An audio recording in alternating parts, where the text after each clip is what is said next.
Kulamusizza nnyabo. Kulamusizza nnyo ssebo. Nange bampita Kadima na Mayanja ne Kabogoza tuli ku Beta FM ekinda buli ky'omuziki wano. Twogerako ne mukyalani. Ne mukyala Rita ssebo. Rita ani? Rita Mubiru. Rita Mubiru. Ssebo. Mubiru lya mwami lya taata.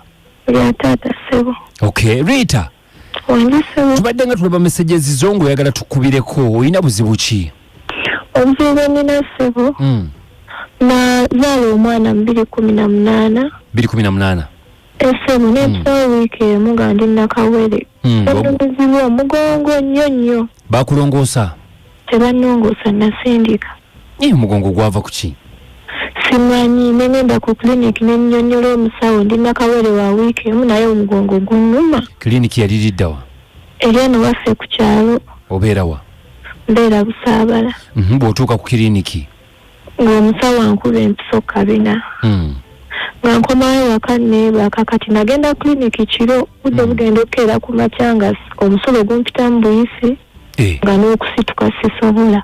Yakuba Mpiso yagamba empiso gye yakkuba yali mpiso ki era yaki?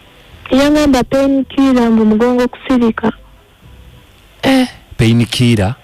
Yes. Wasangawo omusawo yennyini oba wasangawo wano abeeyayiya abo ababeera ku bukiriniki? Nasangawo mukyala w'omusawo ng'omusawo yennyini akolera Mulago alekawo omukyala we. Omukyala ye musawo? Simanyi. Naye yabeerawo ng'omwami taliiwo. Kwegamba kiriniki yammwe mugimanyi eri ku kyalo okwo? Ssebo. Kakati wakeera omusulo gukuvaamu? Maama yali ampise kunyiga gyankunyiga engeri gye nali nakawere. Nangamba ate weefukidde okuzuuka ng'omusulo muyitirivu. Obeera mu bazadde? Nga nali nkomyewo nga nvuddewo omwami nze baka. Ng'oli wabuuke bakunyigenyigeko nga bwe biba? Ssebo. Kakati olubuto nga luzimbye nnyo maama n'atya ne tukaaba amaziga ne banzirisa mu ddwaliro e Mulago. Emulago ne batugoba ne bagamba embadde nakawere ngende ekawempe. Ne tugenda ekawempe ne banteekamu akapiira era kenfukiramu mpaka kati myaka 5. Okuva 2018. Ssebo nayo ofukiramu kapiira. Ssebo. Ke baakuteekamu ekawempe?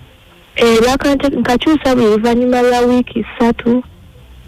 Naye sente olusulo luba teziriwo ne kambeeramu ne kannuma njukira ndi mukyala ndwala periods. Mukwano? Wange ssebo. Obeera wakati? Ndi Busaabala wa maama wange. Ew'omwami wavaayo? Yes ssebo. Omwami wavaayo nga takyakusobola oba okuva ku olwo lwazaala toddangayo? Yandabirako emyaka 2 n'akoowa. Ng'oli wuwe? Nga ndi wako obuyambi nga abuweereza waka. Era yabuweereza ng'awo waka? Yes ssebo. Kati takyabaweereza? Naye omwana yamulabirira eby'omwana oba fiizi bw'atyo naye eddwaliro Yabikoowa. Kakati nina wesitegedde. Ssebo. We bwagenda mu ddwaliro baakunnyonnyola nti bulwadde ki obwo bw'olina era obukuleetedde okuba ng'ofulumya omusulo? Kati mu ddwaliro baŋŋamba tukole MRI. MRI nga yakakadde kamu $5,000. Mikwano gyange ne bansonderako ssente ne tugikola.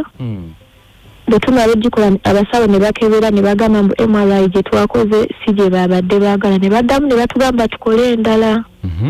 Kati endala ate ssente ze zikyatubuza ezikola endala. Kale kitegeeza tebamanyi kiki kikutawaanya? Tebamanyi. Bwe nava ekawempe nga bamaze okunteekamu akapiira batusindika Kiruddu. Ekiruddu ne banjako amazzi ku mugongo nga bakebera bulwadde bwababula kwe kutusindikamu MRI. Nina ekirwadde kyentera okuwulira ekirumba bannakawere kibeera kikulukuto? Twagendako e Masaka ekitovu. Batugambako ebintu bya Kabaka. Ne tugendayo ne bagamba akabago tekaliiko. Obuzibu tebuli ku fistula. Obuzibu akawago?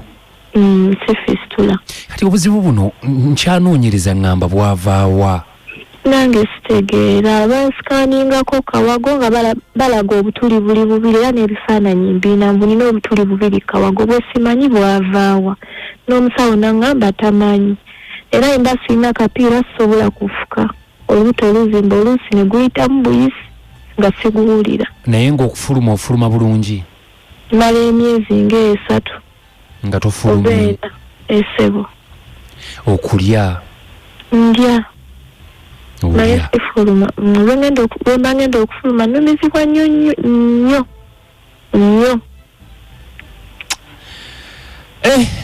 banna kakati kiki kyobadde oyagala tukuyambe?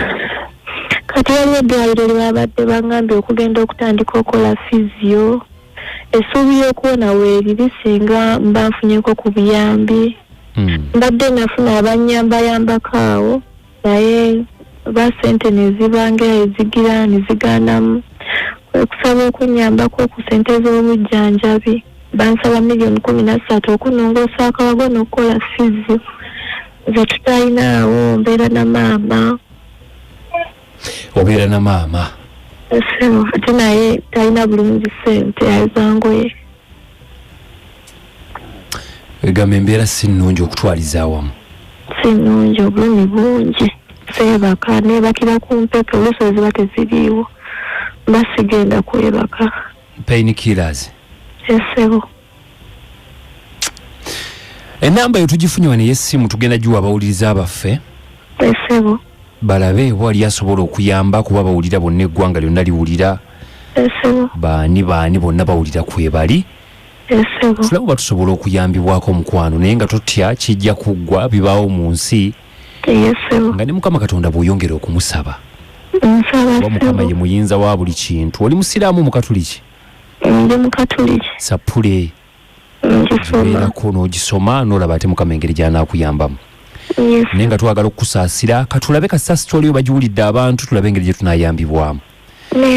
Ennamba yondoza nayo tugigaba ku mpewo tolina mutawaana. Nedda ssebo. Kale tweyanziza mukwano tweyanzege naffe. Neyanze neyanze. Kadima mayanja akukabukuza mukigenzi kitya ekinta buli ky'omuziki ekisinga ebikyamula bingi. Kale mwenna abawulidde bekikwatako tulina abantu mu ggwanga muna abanene abatuwuliriza ennyo bw'oba osobola okuyambako ku mwana muwala oyo tukusaba obeere ng'omuyamba mpola mpola tomanya bagamba nti emmeeme egaba enaagejjanga. Kale gezza emmeeme eyo ng'olabika nga mukwano gwange oyamba omukyalo nga w'omulidde emyaka nno munnange 8 emeka kakebe wiiki ng'oli mu mbeera eyo tebiba byangu. Ennamba y'omukyalo eri 0753 0753 mukaaga 0 3 4 2 0753 34 nawe ayagala okuyamba osobola okujja wano ku WhatsApp yange eya 0752 237 963 n'ongamba nti Kadima nze ninayo obuyambi bwe buti ne bwe buti atusobola okuba nga tuyamba omukyalo ono abeere ng'akivaamu. Kale katulebe bannaffe ab'amasimu nawe okuwuliza ono birungi? Yanze birungi ebuwambo mukyala muno omuwulidde?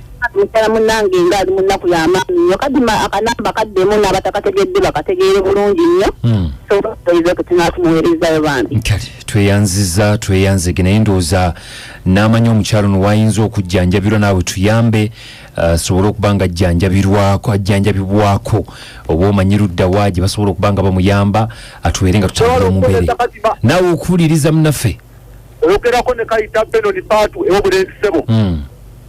Kakati omukyalo oyo ngenda kusindikirayo emitwalo 2 ssebo. Weebale kayita. Nze kayita Benoni Paatu ew'obulenzi. Weebale ddala kayita Benoni, weebale nnyo munnaffe, weebale ddala Mukama akusasulemu ekyo ky'osinga okwagala. Mpola mpola bwe bityo bwe bitambula. Tunazira okuba nno nga tubasiibula kadde kalabika nga katudduseeko. Wangi? Bwana Kadima. Haji. Wangi ssebo.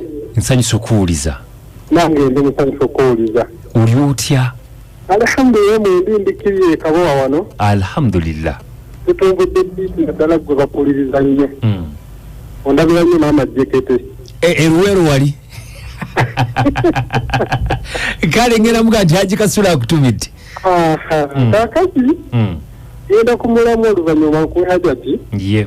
Waliwo Dr. Nakibingi. Omusajja oyo. Ajjanja nnyo abantu ab'ebirwadde ebifaanagana bwe bityo. So bwe tuba amweyambisizza olyawo Allah isobola okuyisirizaamu naawe n'obulwadde obwo. Inshallah. Ate ono ze sigadde ne Haji. Mumpeeko. Assalamu alaikum. Wa alaikum assalam wa rahmatullahi wa barakatuh. Namu mwebala okuwuliriza jati. Amanya jati nako nyone kabowa. Iye. Naye nange era gwe mbadde ngenda okuwa kubanga waliwo omwami gwe baali bakubako ekituli. Naye ssebo yamuwa eddagala ekituli ne kizibikira nakati omuzimi ali bulungi. Okay. N'omulala ali Masake. Era ye naye n'awona bulungi. Kati mbadde nsaba omukyala tusobola okulaba ng'ennamba eyo njagala gituddiramu. Ngenda giddamu. Kale taata nsigana naye gyetunaponya. Tweyanzeege